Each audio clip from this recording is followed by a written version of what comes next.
Is your 2024 GMC infotainment system freezing, glitching, or just not responding? A reset can often solve these problems. There are several reset methods you can try, starting with the simplest. First, make sure your vehicle is in park before attempting any reset. For systems with Google built in, press and hold the End Call button on the steering wheel for about 20 seconds until the screen goes black and reboots. For a general hard reset on any system, use the same process but hold the End Call button for 15 to 20 seconds.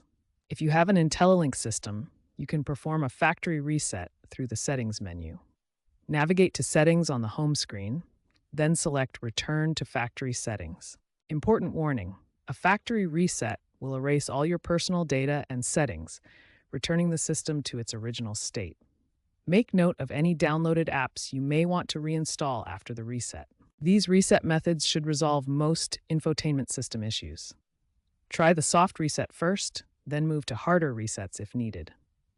Remember to always put your vehicle in park before attempting any reset procedure. Before attempting any reset, the first step is always to check for available software updates. Outdated software is often the root cause of compatibility issues. If updates don't resolve the issue, you may be dealing with one of several common problems.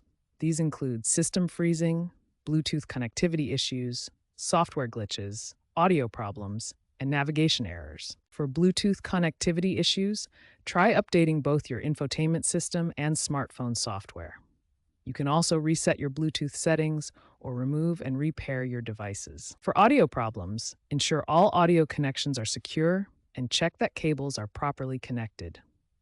Software updates may also resolve audio-related issues. If problems persist after trying these troubleshooting steps, contact GMC IntelliLink support at 1-800-462-8782 or visit your local GMC service center for professional assistance. General Motors is aware of infotainment system problems affecting 2022 through 2024 Chevrolet and GMC vehicles.